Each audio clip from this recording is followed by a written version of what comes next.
Dozvolite da započnemo činom otvaranja izložbe.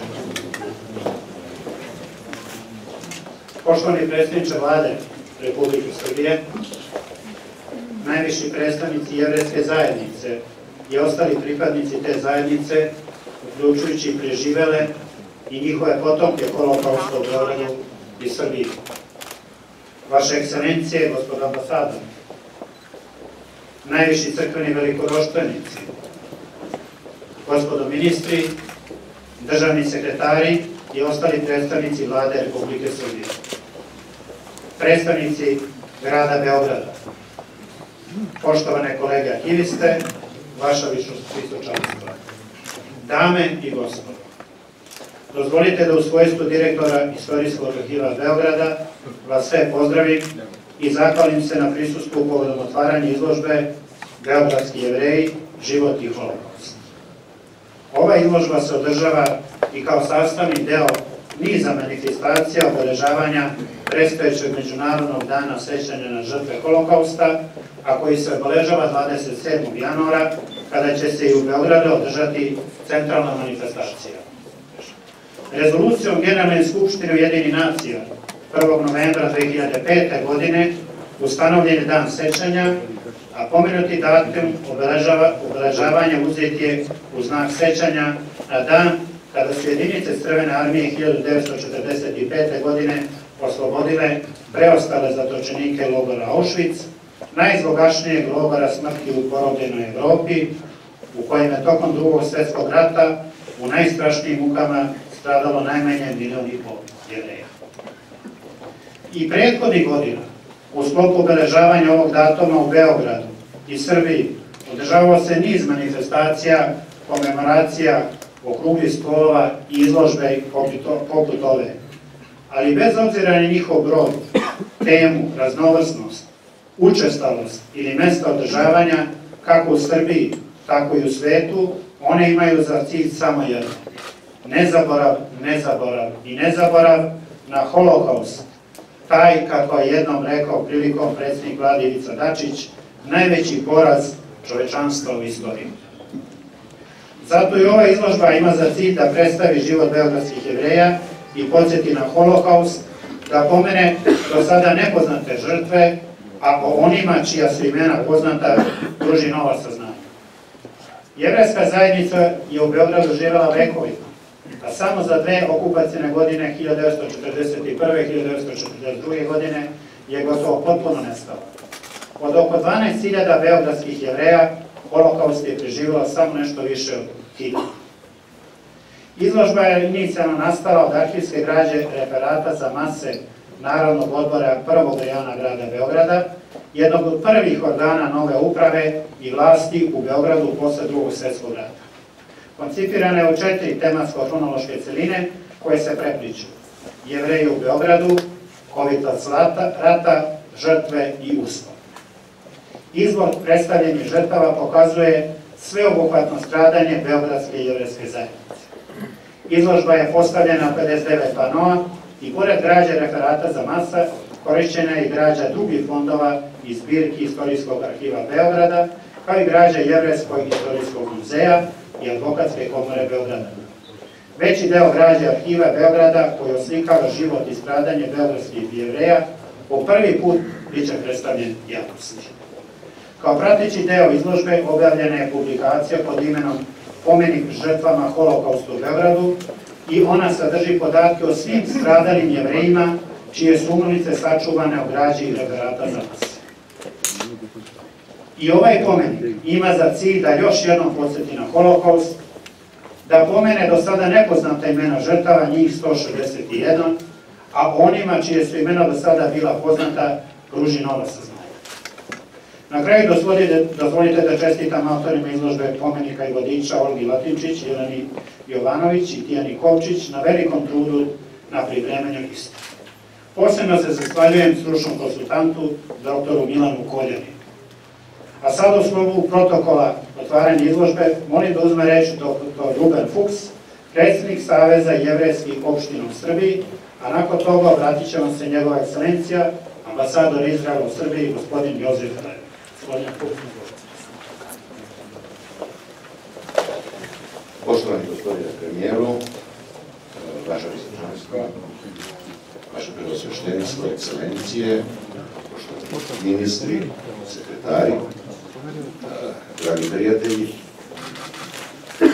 pre nešto više od 70 godina jedan ceo narod je osuđen da izgori na žrtveniku ljudske ludosti, na žrtveniku jednog potpuno iskrivljenog shvatanja sveta oko sebe.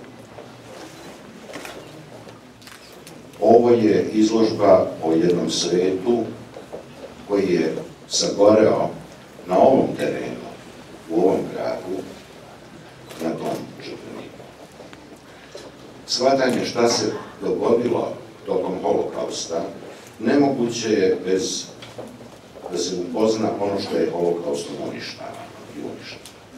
Najveći deo. Prolog velike tragedije i epilog su nužni da bi se u punoj meri shvatilo ne samo koliko je okrutna bila procedura kojom su nestajali ljudi, istrgnuti iz svojih sredina. Praktički 1 od 10 građana Beograda je bio žrtvovan samo zato što je bio pripadnik jednog naroda.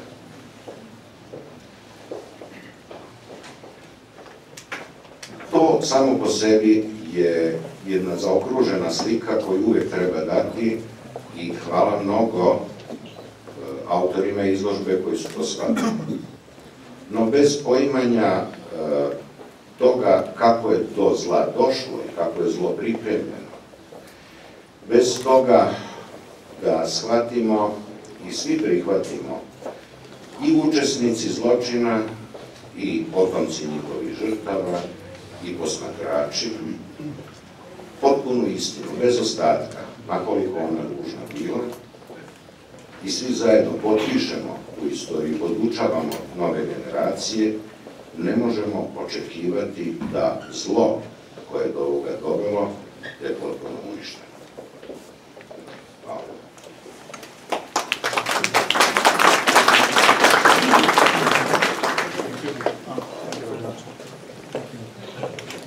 Honorable Mr. Prime Minister, Your Royal Highnesses, colleagues, ambassadors, Bishop Jovan, Ruben, President of the Jewish Federations, State Secretary, friends. The Jewish people has known long chapters in its 4,000 years of history. We have known glorious chapters of recreation, of energies, of success, but we also knew dark chapters of persecution and death. The Holocaust, which took place in Europe, was our worst time ever. Jews under the German Nazi occupation were murdered not because of what they did, not because of what they thought, not because of what they wanted to do, but because of what they were. They were born to be victims. They were murdered only because of their origin, men, women, and children. It happened all over occupied Europe. It happened here also, in the territories of ex-Yugoslavia.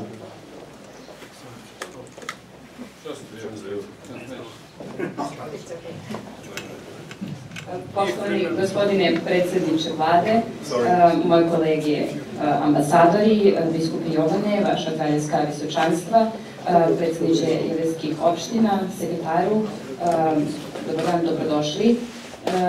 Danas smo ovde da obeležimo ovaj događaj i mogu da kažem da naš narod slavi 4000 godina slavne istorije, velike energije, uspeha i razvoja, ali takođe naš narod je zapamtio i jedno jako mračno razdoblje u svom životu. Naime, to je zapravo bio holokaust, nešto najgore što se našem narodu u Evropi dogodilo. Jevrejski narod stradao je od strane nacista ne zbog onoga što su oni uradili, što su mislili ili što su želeli, već samo zbog toga ko su oni bili. Rođeni su bili da bi bili žrtvovani, žene, deca, muškarci ubijani su bez obzira, znači bez ikakvog razloga, samo zbog svog porekla. Please give me a sign to stop. the beautiful topography of Serbia and the beautiful topography of Belgrade that we love so much became also topography of death under the German Nazi occupation. Prelepa topografija Srbije, prelepa topografija Beograda postali su zaista zapravo i topografija smrti tokom nacističke okupacije. Jews were murdered everywhere in ex-Yugoslavia. Just yesterday I visited the site of the horrible razzia, the pogrom of Novi Sad, carried out by the Hungarian fascists. Cijela teritorija bivše Jugoslavije postala je mesto gde su oni ubijani. Jedno od takvih mesta sam posjetio i juče. To je mesto na kojem se odigrala zloglasna racija u Novom Sadu, koja je učinjena od strane fašista. Jews were murdered in Serbia, Jews were murdered in Jasenovac. We are ought to remember their death, but not only their death, but their life. Jevreji su ubijeni svuda, u Srbiji, u Jasenovcu, ali ne treba samo da se sećamo njihove smrti, već također treba da se sećamo njihovog života.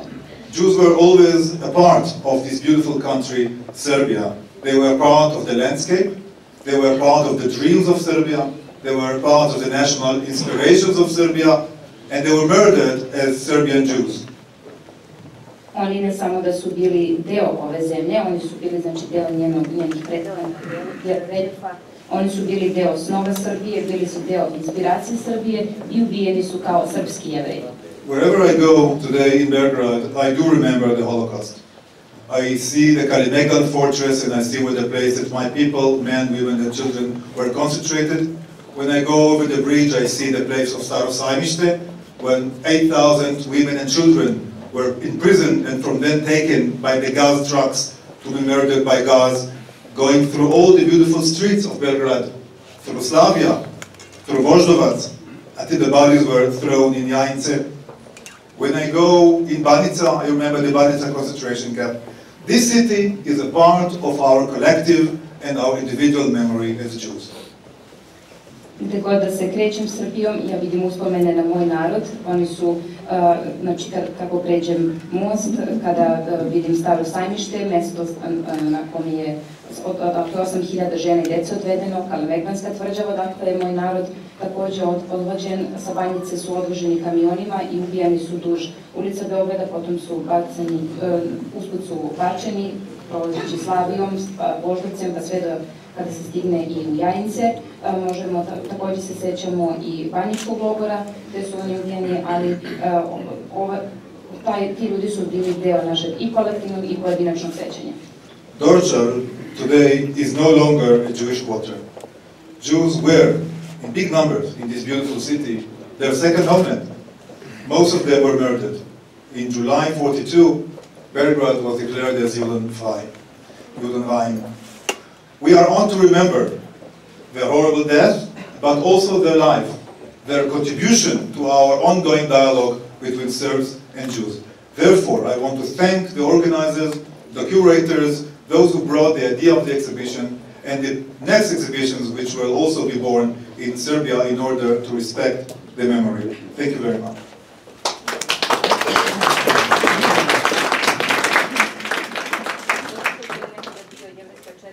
Danas više nije. I zato mi treba da se zaista sećamo naših ljudi i njihovog života i treba se podsjetiti po konstantnog dijaloga između Srba i Jevreja.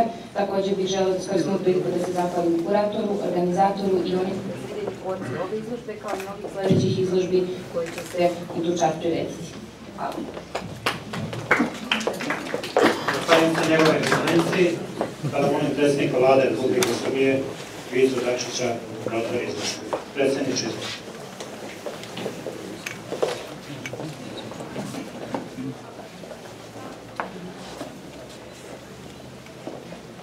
Nikad više. Nacistička Nemačka je uspostavila sistematski, birokratski organizovan mehanizam za masovno uništenje evropskih Jevreja. Ova ubilačka mašinerija predstavlja najveći poraz čovječanstva u istoriji. Na meti nacista za vreme Holokausta su se pored Jevreja našli i Romi, brojni Sloveni, Rusi, Poljaci, Srbi, zatim invalidi, politički protivnici, komunisti i socijalisti, kao i ljudi određenog verskog ili seksualnog opredeljenja, Jehovini svedoci, homoseksualci i drugi koje je nacistički režim hteo da uništi.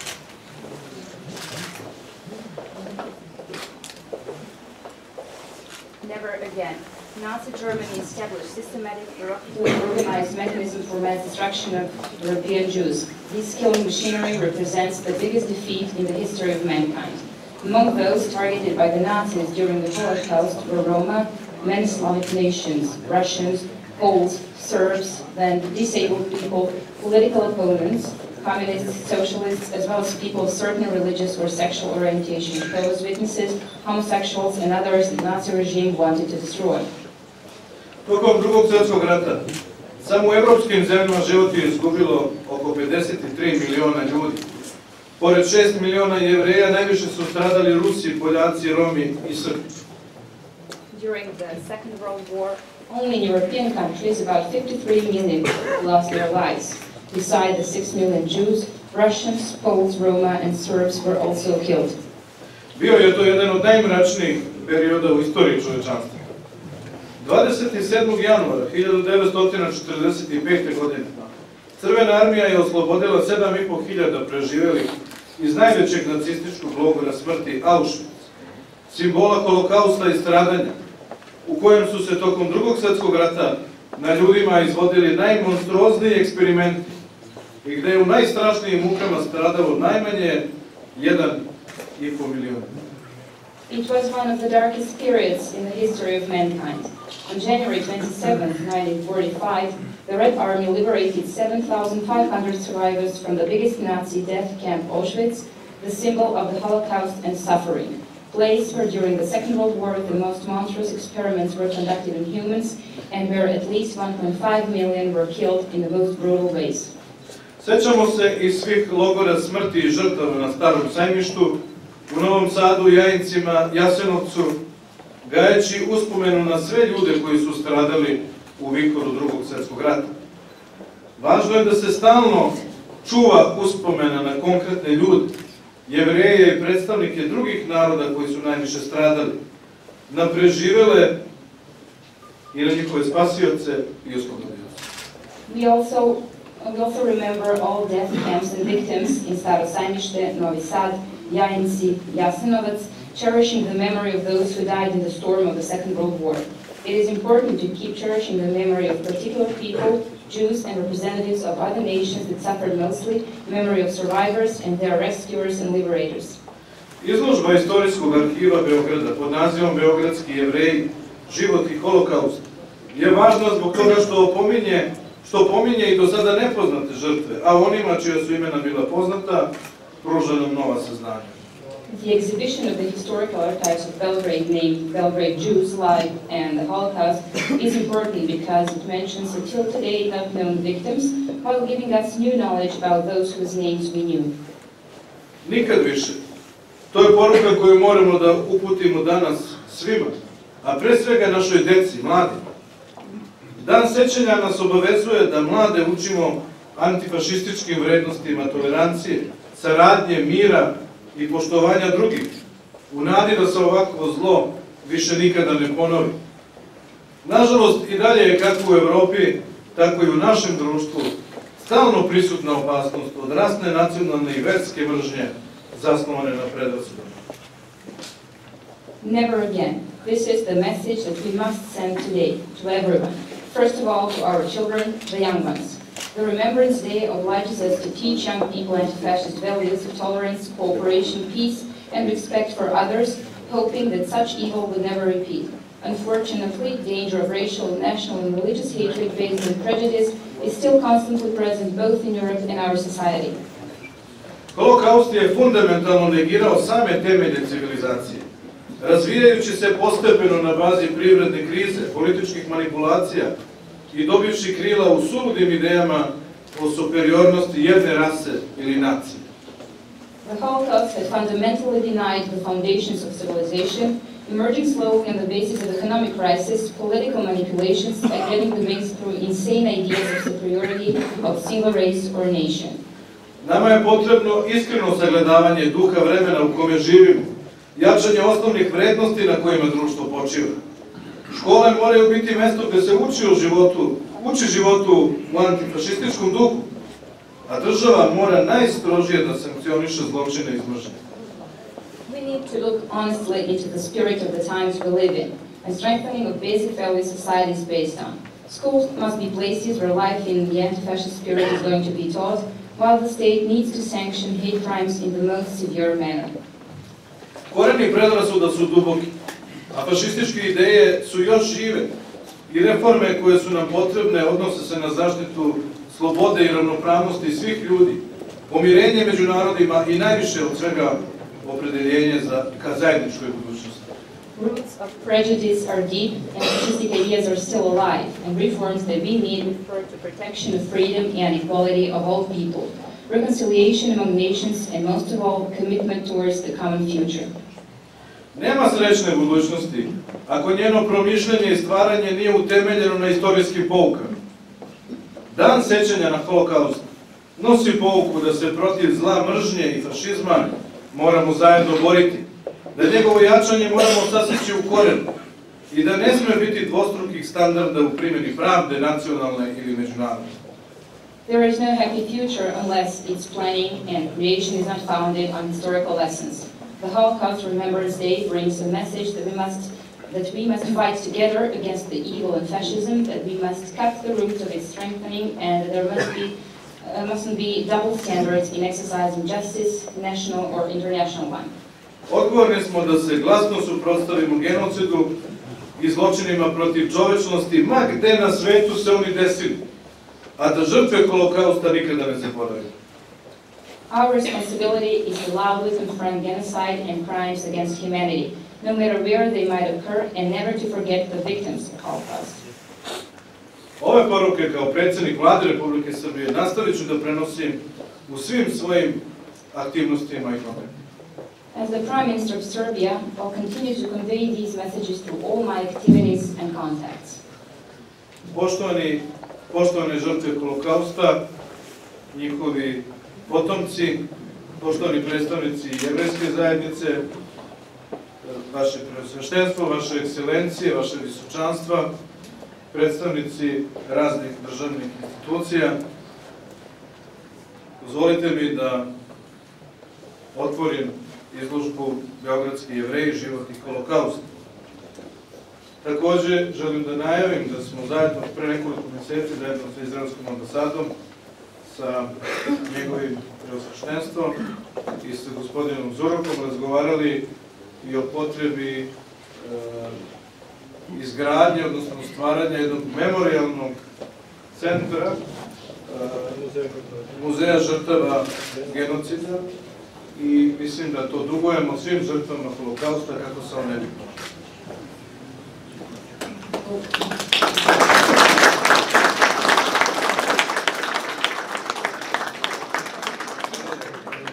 Victims of Holocaust, their descendants, Your Excellence, Your Highnesses, Your Ambassador, and all other representatives of the institutions, I would like to declare this exhibition, Belgrade Jews,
ידידי, שכחת